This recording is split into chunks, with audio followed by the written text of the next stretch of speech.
ನಮಸ್ತೆ ಮಿತ್ರರೇ. ಏಕಾದಶಿಯ ಮರುದಿನ ದ್ವಾದಶಿ, ಅದು ಸಹ ಈ ಕಾರ್ತಿಕ ಮಾಸದಲ್ಲಿ. ಅಂದು ನಾವು ಈ ತುಳಸಿ ಪೂಜೆಯನ್ನು ಬಹಳ ವಿಜೃಂಭಣೆಯಿಂದ ಆಚರಿಸುತ್ತೇವೆ.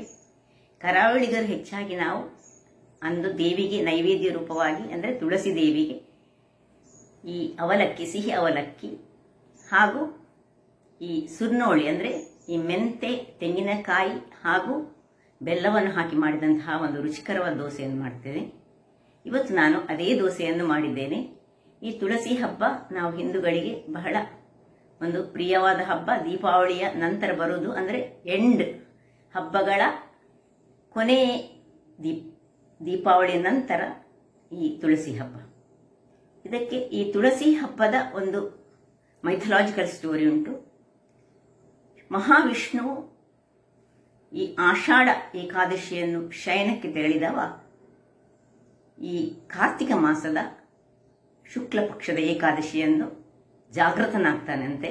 ಅಂದರೆ ಆ ದಿವಸ ಆತನಿಗೆ ಮತ್ತು ತುಳಸಿಗೆ ನಾವು ಮದುವೆಯನ್ನು ಮಾಡಿ ಸಂಭ್ರಮಿಸುತ್ತೇವೆ. ಅನೇಕ ಕಥೆಗಳುಂಟು ಮೈಥಾಲಜಿಯಲ್ಲಿ.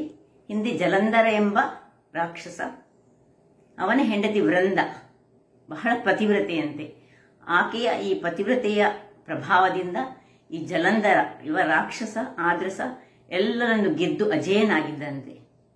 ಅದನ್ನು ಕಂಡ ಮಹಾವಿಷ್ಣು ಏನ್ ಮಾಡ್ತಾನೆ ಹೇಳಿದ್ರೆ, ಈ ವೃಂದಳ ಪಾತಿವೃತ್ಯವನ್ನು ಒಂದು ನಿವಾರಣೆ ಅಂದ್ರೆ ತೆಗಿಬೇಕಂತ ಜಲಂಧರನ ವೇಷ ಧರಿಸಿ ಆಕೆಯೊಟ್ಟಿಗೆ ಸ್ವಲ್ಪ ಸಮಯ ಇರ್ತಾನಂತೆ. ಅದು ನಮ್ಮ ವೃಂದಳಿಗೆ ಗೊತ್ತಾಗ್ತದೆ. ಹಾಗಾಗುವಾಗ ಆಕೆ ಮಹಾವಿಷ್ಣುವಿಗೆ ಶಪಿಸಿ ತನ್ನನ್ನು ತಾನು ಆಹುತಿ ಆಗಿಕೊಳ್ತಾಳಂತೆ. ಎಲ್ಲಿ ಅವಳು ಆಹುತಿ ಆಗ್ತಾಳೆ ಅಂದ್ರೆ ಸತಿ ಆಗ್ತಾಳಂತೆ. ಅಲ್ಲಿ ಒಂದು ತುಳಸಿ ಗಿಡ ಹುಟ್ಟಿಕೊಳ್ತದಂತೆ. ಇದೆಲ್ಲ ಮೈಥಾಲಜಿಯ ಸ್ಟೋರಿಗಳು. ಇನ್ನು ಕೆಲವರು ಹೇಳಬೇಡಿ ನಮ್ಗೇನು ಗೊತ್ತಿಲ್ಲ ಹೇಳಿ ಅಂತ. ತುಂಬಾ ಮಂದಿ ನನ್ನ ವ್ಯೂವರ್ಸ್ ಹಿಂದೂಗಳಿದ್ದೀರಿ, ಈವನ್ ಕ್ರೈಸ್ತರಿದ್ದೀರಿ, ಮುಸ್ಲಿಮರಿದ್ದೀರಿ. ಹಾಗಿರುವಾಗ ಯಾರಿಗೆ ಗೊತ್ತಿಲ್ಲ ಅಂತವರಿಗೆ ಈ ಒಂದು ಕತೆ ಯಾಕಾಗಿ ನಾವು ಆಚರಿಸುತ್ತೇವೆ ಎಂಬುದನ್ನು ನಾನು ತಿಳಿಸಿದ್ದೇನೆ. ಹಾಗಾದ್ರೆ ಇವತ್ತು ಬನ್ನಿ ನಾವು ಒಂದು ಈ ನೈವೇದ್ಯ ರೂಪದಲ್ಲಿ ಮಾಡಿದಂತಹ ಈ ಸುರ್ನೋಳಿಯನ್ನು ಹೇಗೆ ಮಾಡುವುದು ಎಂದು ನೋಡೋಣ. ಮಿತ್ರರೇ, ಇವತ್ತು ತುಳಸಿ ಪೂಜೆ. ತುಳಸಿ ಪೂಜೆಗೆ ನಾವು ಹೆಚ್ಚಾಗಿ ಕರಾವಳಿಯಲ್ಲಿ ಒಂದು ಅವಲಕ್ಕಿಯ ನೈವೇದ್ಯ ಮಾಡ್ತೇವೆ, ಇನ್ನೊಂದು ಸುರ್ನೋಳಿ ಮಾಡಿ ತಿಂತೇವೆ. ಸುರ್ನೋಳಿ ಹೇಳಿದ್ರೆ ನೋಡಿ, ಇದು ದೋಸಾ ರೈಸ್, ರಾ ರೈಸ್ ಏನು ಹೇಳ್ತೇವೆ. 1 ಕಪ್ಪಿನಷ್ಟು ದೋಸಾ ರೈಸಿಗೆ ಇಲ್ಲಿ 1 ಚಮಚದಷ್ಟು ನೋಡಿ ಇಷ್ಟು ಇದು ಮೆಂತೆ ಕಾಳನ್ನು ಹಾಕೊಂಡು ಇದರಲ್ಲಿ 1 ಚಮಚ ಮೆಂತೆ ಕಾಳು ಹಾಕಿ ಇದನ್ನು ಚೆನ್ನಾಗಿ 3 ಬಾರಿ ತೊಳೆದು ಒಂದು 4 ರಿಂದ 5 ಗಂಟೆಗಳ ಕಾಲ ಇದನ್ನು ಒಳ್ಳೆ ತೊಳಿಬೇಕು. ತೊಳೆಯುವಾಗ ಇದರಲ್ಲಿ ಒಂದು ಚೂರು ಇದರದ್ದು ಈ ಡಸ್ಟ್ ಅಂಶಗಳು ಏನಿಲ್ಲದ ಹಾಗೆ ತೊಳೆದು ಇದನ್ನು ಒಂದು 4 ರಿಂದ 5 ಗಂಟೆಗಳ ಕಾಲ ನೆನೆ ಹಾಕಲಿಕ್ಕೆ ಉಂಟು. ವೀಕ್ಷಕರೇ ನೋಡಿ, 4 ಗಂಟೆ ನೆನೆಸಿದಂತಹ ಅಕ್ಕಿ ರೆಡಿಯಾಗಿದೆ. ಈಗ ಇಲ್ಲಿ 1 ಬೌಲ್ನಷ್ಟು ತೆಂಗಿನ ತುರಿ ತೆಗೆದುಕೊಂಡಿದ್ದೇನೆ, 1/4 ಬೌಲ್ನಷ್ಟು ಬೆಲ್ಲ ತೆಗೆದುಕೊಂಡಿದ್ದೇನೆ, ಒಂದು ಅರ್ಧ ಬೌಲ್ನಷ್ಟು ಮೊಸರು ಅಥವಾ 1 ಲೋಟದಷ್ಟು ಮಜ್ಜಿಗೆ ಇದ್ರೆ ಆಗ್ತದೆ. ಇಲ್ಲಿ ಅವಲಕ್ಕಿಯನ್ನು ನಾನು ತೆಗೆದುಕೊಂಡಿದ್ದೇನೆ. ಈ ಅವಲಕ್ಕಿಗೆ ನಾವು ಏನ್ ಮಾಡ್ಬೇಕು ಹೇಳಿದ್ರೆ, ಇದನ್ನು ಸ್ವಲ್ಪ ಕ್ಲೀನ್ ಮಾಡ್ಕೊಳ್ಳೋಣ. ಸುರುವಿಗೆ ಕ್ಲೀನ್ ಮಾಡಿ ಇದನ್ನು ತೊಳೆದುಕೊಂಡು ಮತ್ತೆ ಮಿಕ್ಸಿ ಜಾರಿಗೆ ಹಾಕೊಳ್ಳೋಣ. ಇದನ್ನು ವೀಕ್ಷಕರೇ ಇಲ್ಲಿ ನೋಡಿ, ಕ್ಲೀನ್ ಆದ ಮೇಲೆ ಅರ್ಧ ಬೌಲ್ ಇದ್ದದ್ದು 1/4 ಬೌಲ್ ಅಷ್ಟು. ಈಗ ಒಂದು ಮಿಕ್ಸಿ ಜಾರ್ ಅಂತ ತೆಗೆದುಕೊಂಡು ಮೊದಲಿಗೆ ಈ ಅವಲಕ್ಕಿಯನ್ನು ಇದಕ್ಕೆ ಹಾಕೊಳ್ಳೋಣ. ಅವಲಕ್ಕಿಯ ನಂತರ ಈ ಅಕ್ಕಿಯನ್ನು ಮತ್ತು ಮೆಂತೆ, ನಿಮ್ಗೆ ಆಗ ನಾನು ಹೇಳಿದ್ದೇನಲ್ಲ, ನೆನೆಸುವಾಗಲೇ ತೋರಿಸಿಕೊಟ್ಟಿದ್ದೇನೆ. ಮೆಂತೆ ಎಷ್ಟು ಹಾಕೊಳ್ಬೇಕು, ಅಕ್ಕಿ ಎಷ್ಟು ಹಾಕೊಳ್ಬೇಕಂತ. 1 ಲೋಟದಷ್ಟು ನಾನು ಅಂದ್ರೆ 1/4 kg ಅಕ್ಕಿ, ಅದಕ್ಕೆ 1 ದೊಡ್ಡ ಚಮಚದಷ್ಟು ಮೆಂತೆ ಅಂತ ತೆಗೆದುಕೊಂಡಿದ್ದೇನೆ. ಇದು ಈ ಸುರ್ನೋಳಿ ದೋಸೆ ಹೆಚ್ಚಾಗಿ ನಾವು ಕರಾವಳಿಗರು ಈ ತುಳಸಿ ಪೂಜೆಯ ದಿವಸ ಹೆಚ್ಚಾಗಿ ಮಾಡ್ತೇವೆ. ನಾವು ಮಾಡಿ ದೇವರಿಗೆ ಆ ದಿವಸ ರಾತ್ರಿ ನಮಗೆ ಅವಲಕ್ಕಿ ಒಟ್ಟಿಗೆ ಅದು ಸಹ ತಿಂಡಿ. ಸೊ ಈಗ ತೆಂಗಿನ ತುರಿ ಹಾಕೊಳ್ತಿದ್ದೇನೆ.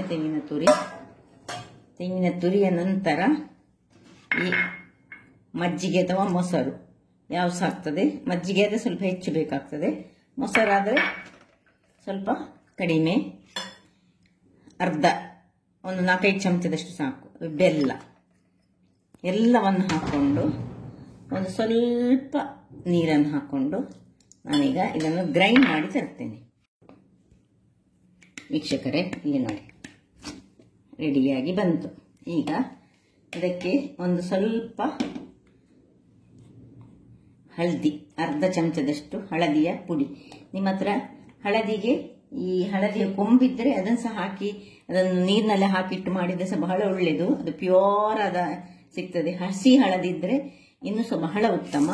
ಇನ್ನು ಸ್ವಲ್ಪ ಉಪ್ಪು ಇದಕ್ಕೆ ಹಾಕೊಂಡು ನಾನು ಜಸ್ಟ್ ಇದರಲ್ಲಿ ಇದನ್ನು ತಿರುಗಿಸಿಕೊಳ್ಬಹುದು. ಇದರಲ್ಲಿ ಮಿಕ್ಸಿಯಲ್ಲಿ ಒಮ್ಮೆ ತಿರುಗಿಸಿಕೊಂಡು ತರ್ತೇನೆ. ಒಮ್ಮೆ ತಿರುಗಿಸಿ ನೋಡಿ, ಹಳದಿಯೆಲ್ಲ ಮಿಕ್ಸ್ ಆಗಿ ಹಳದಿಯುಕ್ತವಾದ ಚಂದದ ಒಂದು ಬ್ಯಾಟರ್ ರೆಡಿ ಆಯಿತು. ಈಗ ಇದನ್ನು ಒಂದು ಪಾತ್ರೆಗೆ ಶಿಫ್ಟ್ ಮಾಡುವ. ಇದು ನಾವು ಹಳದಿಯನ್ನು ಸುರಿಗೆ ಸಹ ಹಾಕೊಂಡು ಮಾಡ್ಬೋದು. ಮತ್ತೆ ಉಪ್ಪು ಮಾತ್ರ ಸ್ವಲ್ಪ ಮತ್ತೆ ಹಾಕಿದ್ರೆ ಉತ್ತಮ ಯಾವಾಗಲೂ. ಈಗ ಇದನ್ನೊಂದು ಪಾತ್ರೆಗೆ ಶಿಫ್ಟ್ ಮಾಡುವ. ನೋಡಿ, ಶಿಫ್ಟ್ ಮಾಡಿ. ತುಂಬ ತೆಳು ಸಾಗಬಾರ್ದು ಈ ಬ್ಯಾಟರ್, ತುಂಬ ದಪ್ಪ ಸಾಗಬಾರ್ದು. ನಾಳೆ ಬೆಳಿಗ್ಗೆ ಇದನ್ನು ಫರ್ಮೆಂಟೇಷನ್ಗೆ ಇಡ್ಲಿಕ್ಕೊಂಡು, ಫರ್ಮೆಂಟ್ ಆದ ಮೇಲೆ ಇದನ್ನು ಸ್ವಲ್ಪ ದಪ್ಪ ಆಗ್ತದೆ.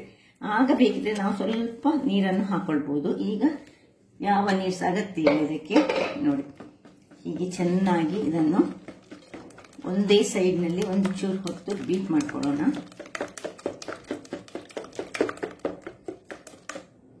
ಬೀಟ್ ಮಾಡಿಕೊಂಡು ಒಂದು ಮುಚ್ಚಳವನ್ನು ಮುಚ್ಚಿ ನಾವು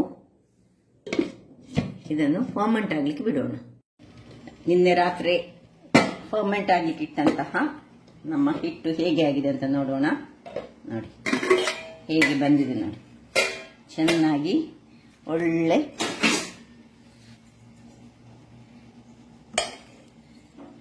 ಇದೀಗ ದಪ್ಪ ಆಗಿದೆ. ಸ್ವಲ್ಪ ಇದಕ್ಕೆ ಚೂರು ನೀರನ್ನು ಹಾಕೊಂಡು ನಾವಿದನ್ನು ಸ್ವಲ್ಪ ತೆಳು ಮಾಡ್ಕೊಳ್ಳೋಣ. ಸ್ವಲ್ಪ ನೀರನ್ನು ಹಾಕೊಳ್ಳೋಣ, ಒಂದು 2 ಚಮಚದಷ್ಟು. ತುಂಬ ದಪ್ಪ ಆದರೆ ಸಹ ಈ ತುಳಸಿ ಪೂಜೆಯ ಸ್ಪೆಷಲ್ ಆಗಿ ಮಾಡುವಂತಹ, ಅದು ಸಹ ಕರಾವಳಿಯ ಹೆಚ್ಚಾಗಿ ಇದನ್ನು ಮಾಡೋದು, ಮೆಂತೆ ಮತ್ತು ಬೆಲ್ಲ ಹಾಕಿ ಮಾಡಿದಂತಹ ಈ ಒಂದು ಸ್ವೀಟ್ ದೋಸೆ ನೋಡಿ, ಸ್ವಲ್ಪ ಹೀಗೆ ಬರಬೇಕು.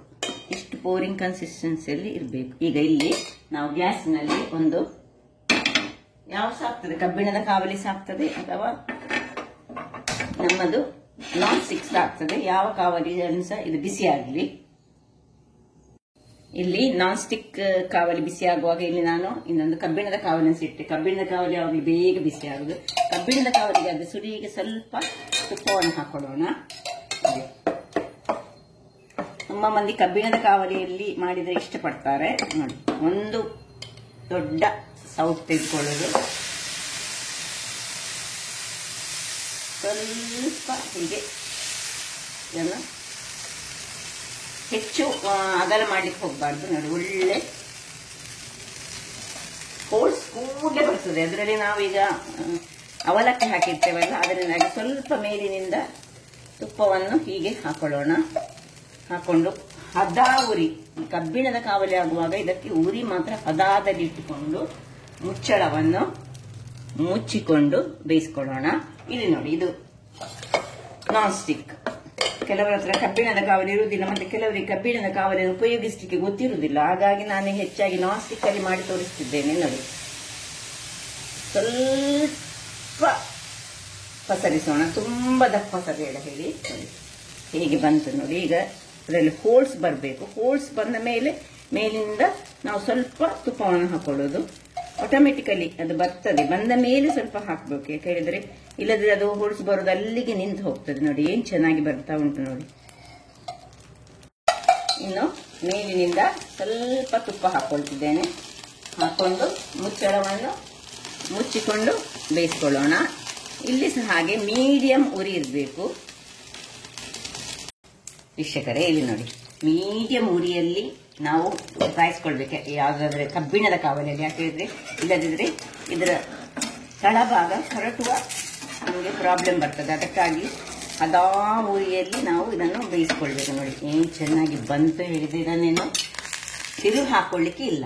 ಅದರಿಂದಾಗಿ ನಾವು ಒಂದು ಎಲೆಯಲ್ಲಿ ಒಂದು ರೆಡಿ ಮಾಡಿಟ್ಟುಕೊಂಡು ನೋಡಿ, ನಿಮಗೆ ಕಾಣ್ಬೋದು ಏನು ಚೆನ್ನಾಗಿ ಬಂದಿದೆ ಹೇಳಿದರೆ.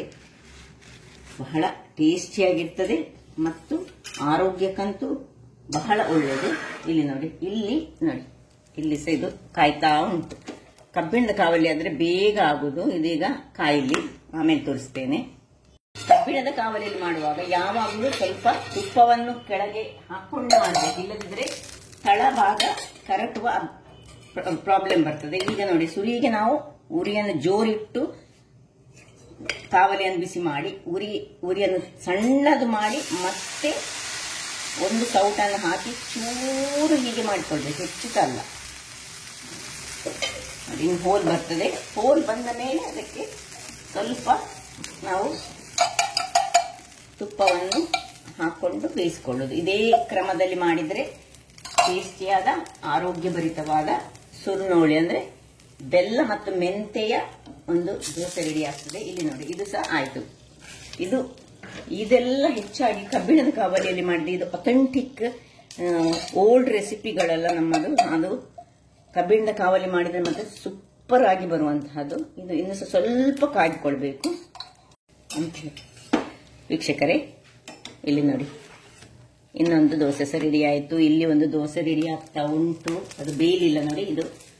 ಹಾಗಾಗಿ ಹದಾ ಉರಿ ಮಾತ್ರ ಬಹಳ ಚೆನ್ನಾಗಿ ನೀವು ನೋಡ್ಕೊಳ್ಬೇಕು, ಮೇಂಟೈನ್ ಮಾಡ್ಕೊಳ್ಬೇಕು, ಹದಾ ಉರಿ. ಇಲ್ಲಿ 2 ಸುರ್ನೋಳಿ ರೆಡಿ ಆಗಿದೆ. ನೋಡಿದ್ರಲ್ಲ ವೀಕ್ಷಕರೇ, ಯಾವ ರೀತಿಯಲ್ಲಿ ಒಂದು ಸ್ವೀಟ್ ಕಮ್ ಮಾರ್ನಿಂಗ್ ಬ್ರೇಕ್ಫಾಸ್ಟ್ ಆಗ್ತದೆ, ಈವ್ನಿಂಗ್ ಆಗ್ತದೆ. ಯಾವ ಟೈಮ್ನಲ್ಲಿ ಮಾಡುವಂತಹ ಈ ಒಂದು ರುಚಿಕರವಾದ ದೋಸೆ ಸುರ್ನೋಳಿ ಅಂತ ನಾವು ಕರಿತೇವೆ. ಕರಾವಳಿಗರು ಹೆಚ್ಚಾಗಿ ಮಾಡ್ತಾರೆ. ಅದು ಸಹ ತುಳಸಿ ಪೂಜೆಯ ವಿಶೇಷವಾಗಿ ಮಾಡುವಂತಹ ಒಂದು ರೆಸಿಪಿ ಅಂತ ಹೇಳ್ಬಹುದು. ಹಾಗಾದ್ರೆ ನನ್ನ ಈ ಕುಕಿಂಗ್ ಚಾನಲ್ ನಿಮಗೆ ಇಷ್ಟ ಆದರೆ ಬೋಳೂರು ಸುವರ್ಣ ಚಾನಲ್ ಅನ್ನು ಲೈಕ್ ಮಾಡಿ, ಶೇರ್ ಮಾಡಿ ಹಾಗೂ ಸಬ್ಸ್ಕ್ರೈಬ್ ಮಾಡಿ ಹಾಗೂ ನನ್ನ ಇನ್ಸ್ಟಾಗ್ರಾಮ್ ಪೇಜ್ ಅನ್ನು ಫಾಲೋ ಮಾಡಿ. ಧನ್ಯವಾದಗಳು.